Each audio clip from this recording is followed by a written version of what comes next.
Ah, Jérémie chapitre 26. Alors ça, c'est un chapitre compte double. C'est un chapitre très important.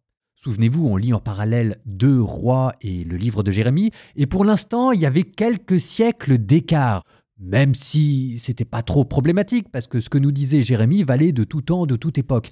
Mais là, ce que vous allez lire à l'instant dans ce chapitre du livre de Jérémie, ça commence à correspondre à ce que vous entendez dans le 2e livre des rois. Dans ce chapitre, on commence à faire des sutures. En fait, si vous voulez, avec ce chapitre, nous allons enfin pouvoir coller ensemble les 2 lectures que nous avons en parallèle. Aujourd'hui, pour la première fois, les 2 histoires se rencontrent. Aujourd'hui, nous nouons le 2e livre des rois avec le livre de Jérémie. Et j'ai construit tout mon plan de lecture depuis 2 mois. Oui, parfaitement, j'ai construit tout mon plan de lecture depuis 2 mois avec les petits prophètes, avec Jérémie, le 1er livre des rois, le 2e livre des rois, pour que justement, à la fin du 2e livre des rois, tout se rencontre. Donc aujourd'hui, je laisse éclater ma joie. Et vous allez voir ce que ça va nous apprendre du 2e livre des rois et de Jérémie. Et vous n'êtes pas prêts. Donc aujourd'hui, nous commençons à nouer ensemble nos 2 épisodes et je vous laisse en exercice de lecture de trouver tous les petits points de jonction. Jérémie chapitre 26.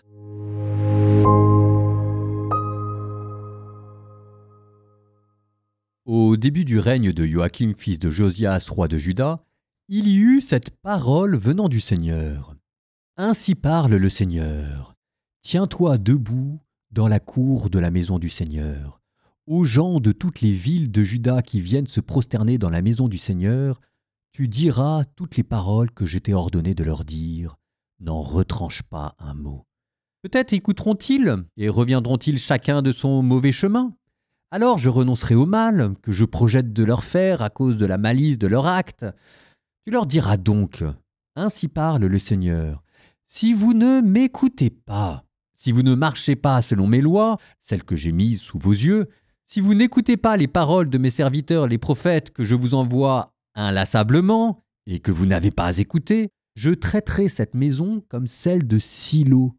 Et je ferai de cette ville un exemple de malédiction pour toutes les nations de la terre. Les prêtres, les prophètes et tout le peuple entendirent Jérémie proclamer ces paroles dans la maison du Seigneur. Et quand Jérémie eut fini de dire à tout le peuple tout ce que le Seigneur lui avait ordonné de dire, les prêtres, les prophètes et tout le peuple se saisirent de lui en disant « Tu vas mourir. Pourquoi prophétises-tu au nom du Seigneur que cette maison deviendra comme celle de Silo et que cette ville sera dévastée et vidée de ses habitants ?» Et tout le peuple se rassembla autour de Jérémie dans la maison du Seigneur. Lorsque les princes de Juda apprirent ces événements, ils montèrent de la maison du roi à la maison du Seigneur et siégèrent à l'entrée de la porte neuve du Seigneur. Alors, les prêtres et les prophètes dirent aux princes et à tout le peuple, « Cet homme mérite la mort, car il a prophétisé contre cette ville, vous l'avez entendu de vos oreilles. » À son tour, Jérémie s'adressa à tous les princes et à tout le peuple. « C'est le Seigneur qui m'a envoyé prophétiser contre cette maison et contre cette ville et dire toutes les paroles que vous venez d'entendre. Et maintenant, rendez meilleurs vos chemins et vos actes. Écoutez la voix du Seigneur votre Dieu. Alors il renoncera au malheur qu'il a proféré contre vous. Quant à moi, me voici entre vos mains. Faites de moi ce qui vous semblera bon et juste, mais sachez-le bien. Si vous me faites mourir, vous allez vous charger d'un sang innocent vous-même et cette ville et tous ses habitants. Car c'est vraiment le Seigneur qui m'a envoyé vers vous pour proclamer toutes ces paroles pour que vous les entendiez. » Alors, les princes et tous les peuples dirent aux prêtres et aux prophètes, « Cet homme ne mérite pas la mort, car c'est au nom du Seigneur notre Dieu qu'il a parlé. » Quelques-uns des anciens du pays se levèrent pour dire à toute l'assemblée du peuple, « Michée de Moréchette, qui était prophète au temps d'Ézéchias, roi de Juda, a déclaré à tout le peuple de Juda, « Ainsi parle le Seigneur de l'univers. Sion sera un champ qu'on laboure, Jérusalem un monceau de décombres et la montagne du temple des lieux sacrés envahis par la forêt. Est-ce que le roi de Juda, Ézéchias, et tous les gens de Juda l'ont fait mourir? Le roi n'a-t-il pas craint le Seigneur? N'a-t-il pas apaisé le visage du Seigneur? si bien que le Seigneur a renoncé au malheur qu'il avait proféré contre eux. Et nous irions faire ce grand mal à nous-mêmes? Il y eut aussi un homme qui prophétisait au nom du Seigneur. C'était Ourias, fils de Shemayahu, originaire de Kiriath-Yearim. Il prophétisait contre cette ville et contre ce pays dans les mêmes termes que Jérémie. Le roi Joachim et tous ses guerriers et ses princes en furent informés et chercha à le faire mourir. Ourias, en l'apprenant, prit peur et s'enfuit pour parvenir jusqu'en Égypte. Alors, le roi Joachim envoya des hommes en Égypte. Elnathan, fils d'Achor, et quelques autres avec lui. Ils firent sortir Ourias d'Égypte et l'amenèrent au roi Joachim, qui le frappa de l'épée et fit jeter son cadavre dans la fosse commune. Mais comme la protection d'Ahikam, fils de Shaphan, était acquise à Jérémie, c'est ainsi qu'il échappa aux mains de ceux qui voulaient le faire mourir.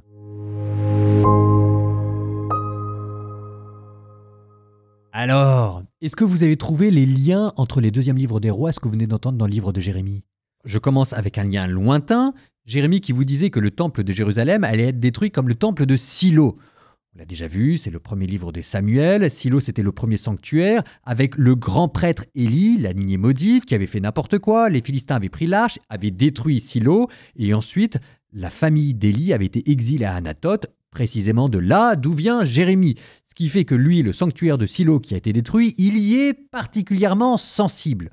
Bon, ça, c'était la première suture, mais c'est une suture lointaine parce que ça nous ramène au temps du premier livre de Samuel. En voici une deuxième, plus proche.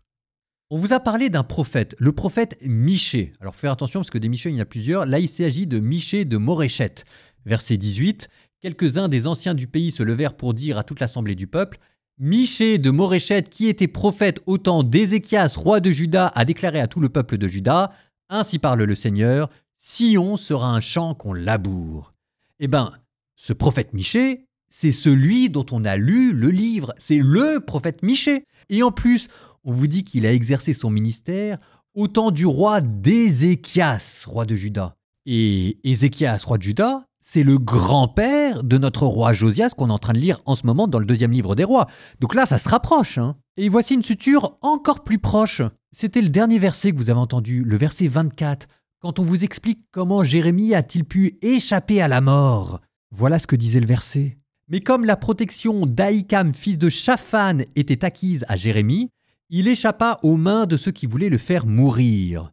Et ça vous dit rien? C'est pas comme si, dans l'épisode qu'on venait d'entendre dans le livre des rois, j'avais pas lourdement insisté sur un des prénoms que vous venez de réentendre juste là. C'est le même. Celui qui a permis à Jérémie d'échapper à la mort, c'est Ahikam, fils de Shaphan. Eh oui, Ahikam, fils de Shaphan, note de bas de page, selon 2 Rois chapitre 22, mais 2 Rois chapitre 22, c'est pas celui qu'on vient de lire? Mais si, là on peut pas faire plus proche comme suture. Shaphan était le secrétaire qui transmit au roi Josias le rouleau découvert dans le temple. Ce rouleau, c'est le livre du Deutéronome. Enfin, je ne vais pas vous refaire le commentaire qu'on vient d'avoir. Le scribe qui en a fait la lecture publique, c'est Shaphan. Il a eu 5 descendants, Ahikam, Godolias, Elasa, Garmayahu et Michée, encore un autre Michée, tous favorables au prophète Jérémie. Du coup, 2 leçons. D'abord, première leçon, c'est que là, on y est. Jérémie, il est contemporain maintenant des événements dont vous entendez parler dans le deuxième livre des rois. On a fait notre jonction. Et je le sais parce que, je sais ce que je vous disais, j'ai construit tout mon plan de lecture. Et je peux vous dire que je me suis arraché les cheveux. Mais vous pouvez pas savoir. Mais j'y ai passé des nuits et des nuits pour que justement, à la fin du deuxième livre des rois, on arrive pile poil à ce que prophétise Jérémie parce que c'est lui, comme il est aux premières lignes, qui va nous permettre de comprendre vraiment ce qui s'est passé. Vous allez voir en fait que le deuxième livre des rois va être un peu honteux, il va aller très vite sur la prise de Jérusalem et celui qui va nous donner les détails, c'est Jérémie. Et moi j'ai fait en sorte que ce soit exactement au moment de la prise de Jérusalem que les 2 récits coïncident, le livre des rois et les récits parallèles des prophètes. Donc ça c'est la première leçon, c'est que mon plan de lecture, il est fait et il est bien fait. Et la deuxième leçon, peut-être encore plus importante, c'est que ce à quoi vous venez d'assister, et maintenant vous pouvez le comprendre, c'est au cliffhanger du siècle. le retournement de situation totalement inattendu et le plus important de tous les chapitres que vous allez entendre maintenant. Jusque-là, Jérémie était un prophète marginal et rebelle que personne n'écoutait et qui devait lutter pour survivre. Ok, maintenant qu'est-ce que vous venez d'entendre dans le chapitre? Je vous le dis avec mes mots à moi. Il y avait à la cour de Jérusalem plusieurs partis. Il y avait un parti belliqueux qui utilisait la religion pour dire qu'il n'y avait rien à craindre parce que de toute façon, Dieu allait toujours protéger Juda contre les Babyloniens. Et il y avait un autre courant, un courant réformateur. Ce courant, c'est celui de la famille de Shaphan, qui a inspiré la grande réforme religieuse du temps de Josias, plus pacifique et qui prenait une alliance d'accommodation, mais il a beau avoir ses entrées à la cour de Jérusalem, il n'est pas entendu par le roi. Et voilà que tout d'un coup, ce mouvement plus institutionnel, les hauts fonctionnaires, les grands scribes royaux, décident de faire un mouvement. Ils ont les institutions, ils n'ont pas le charisme, très bien, ils ont décidé de se choisir comme porte-parole quelqu'un de totalement improbable, issu d'une autre sensibilité religieuse, moins institutionnelle, plus rebelle, le prophétisme outsider. Ils viennent de se choisir Jérémie comme champion pour arriver enfin à faire entendre leur thèse à la cour royale. En fait, c'est ça ce que vous venez d'entendre dans ce chapitre. C'est pour ça qu'ils l'ont protégé et c'est pour ça aussi qu'ils ont rappelé l'exemple du prophète Michée, un prophète qui avait prophétisé la ruine de Juda et qui avait amené un roi à se repentir. Ça s'est déjà vu et ça s'était bien terminé. Ce qu'ils sont en train de faire, il y a une jurisprudence. Tout est calculé, mais tout est calculé dans le bon sens du terme. À force de se faire de plus en plus connaître, Jérémie vient de trouver des soutiens politiques inattendus. C'est une bonne nouvelle pour ces prophéties. C'est une bonne nouvelle ou pas? Parce que Jérémie, en attendant, il a failli mourir, et que faut pas s'y tromper.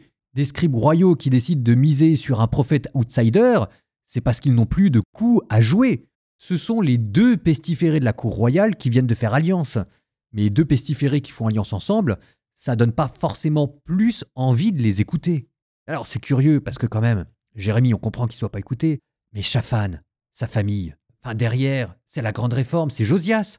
Comment ils se sont débrouillés pour terminer dans le parti d'opposition? Là, il y a quelque chose de très curieux. Il y a quelque chose, vous allez voir, mais cette réforme de Josias, il y a des choses à dire dessus. Et on va les dire et dans le livre des rois et dans les prophètes.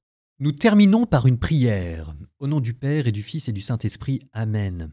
Seigneur, nous qui voulons que l'Église se réforme, nous qui voulons qu'il y ait plus de pureté liturgique, nous qui voulons qu'il y ait plus de respect des lois, de la justice, de la pureté religieuse, nous te demandons, Seigneur, d'être comme ce Shaphan, de vouloir suivre la rigueur, la loi, la pureté morale, mais d'être en même temps du côté de ceux qui protègent les prophètes.